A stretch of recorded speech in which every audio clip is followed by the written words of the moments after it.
Jadi kita masih berada di aliran Sungai Besuk Kobokan yang dilewati aliran lahar dingin Semeru, dulur. Nah, ini di sini, dulur, yang bisa dulur-dulur lihat. Ini saya berada di aliran lahar dinginnya di sungainya, dulur. Jadi batu-batu yang berserakan sedemikian banyaknya ini itu yang ikut terbawa arus pada lahar dingin Semeru. Wah, itu hanyutnya batu-batu besar ini seperti kapas. Nah, di depan ini kita lihat, dulur, salah satu fenomena juga bahwa yang hanyut itu tidak hanya batu-batu besar ini, dulur. Tidak hanya pasir-pasir yang di bawah ini, dulur. Nah, yang ikut hanyut di atas itu adalah salah satu eskavator yang terkubur di Besuk Kobokan, di daerah Curah Kobokan, dulur. Wah, kita coba lihat visualisasinya seperti apa. Tahu eskavator kan? Kalau bahasa Jawanya itu bego. Nah, jadi bego yang seperti itu, dulur. Itu ada contoh bego. Nah, Cak Basman coba zoom ya. Nah, itu begonya, dulur. Nah, eskavator yang seperti ini tuh yang terendam pada saat kejadian 1 Desember 2020 kemarin. Banjir lahar dingin dari aliran Semeru, dulur. Nah, ini eskavatornya yang di daerah Curah Kobokan itu ikut hanyut sampai ke sini, dulur. Coba kita lihat. Ini proses evakuasinya, dulur. Proses evakuasinya. Nah, ini baru terlihat, dulur. Wah, ini salah satu bangkainya, dulur. Bangkai dari eskavatornya yang hanyut karena banjir lahar dingin Semeru. Nah, jadi kalau rekan-rekan ada yang berkomentar, "Elah, banjir biasa." Banjir biasa itu tidak akan menghanyutkan eskavator seperti ini, segede ini. Nah, itu. Jadi para pekerja ini, beliau-beliau itu mengevakuasi bangkai dari eskavatornya, dulu. Nah, kita lihat. Kita coba jalan. Nah, itu bapak-bapak ini. Jadi bangkai eskavatornya itu karena eskavator itu berbentuk besi yang sangat besar. Nah, jadi evakuasinya juga tidak bisa dengan cara yang biasa.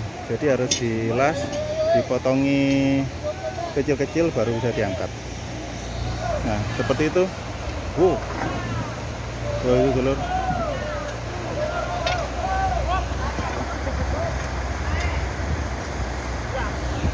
Jadi bukan besi yang ringan sehingga memerlukan banyak orang untuk mengevakuasi bangkai eskavator ini, dulu.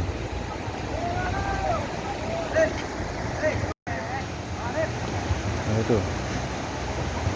Nah, jadi bisa disaksikan, dulu, seperti apa proses evakuasinya.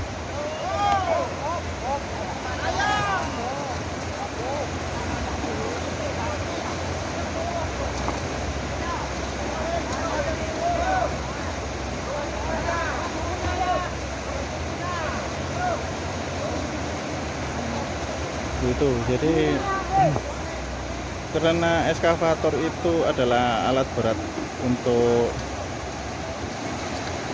menggali atau memindahkan pasir dan batu. Nah, jadi otomatis material pembuatnya itu juga bukan sembarang besi biasa. Jadi besi yang sekecil itu aja. Oh, itu harus ditarik berapa orang nih? 1, 2, 3, 4, 5, 6, 7, 8, 9, 10 orang. Yang di atas, yang di bawah 1, 2, 3, 4, 5, 6 orang gitu. Wah.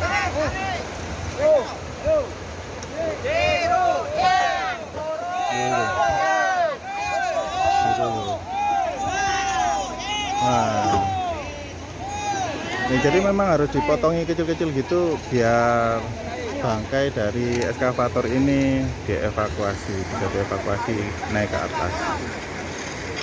Jadi cukup pekerjaan yang membutuhkan tenaga yang besar dulu. Nah, coba kita tanya-tanya ke mas-masnya yang di sini. Permisi mas, dengan mas siapa? Mas Sudi. Mas Sudi. Kenapa? Mas Sudi ini ada kegiatan apa di sini Mas Sudi? Ini evakuasi apa? Beko yang terhanyut banjir mas. Nah, eskavator ini yang di mana posisinya? Yang di Curakoboan yang pas ini apa? Pas pada waktu 1 Desember itu terendam ya? Erupsi Semeru itu. Erupsi Semeru itu ya. Nah, Mas, ini memang harus dipotongi kecil-kecil gini Mas, biar bisa dievakuasi naik ke atas. Biasanya kan nggak ada alat beratnya mas. Nggak ada alat beratnya ya. Jadi susah. Jadi memang material dari eskavator itu sendiri itu bukan besi biasa ya, besi yang punya bobot yang cukup besar ya Mas ya. Iya. Ya.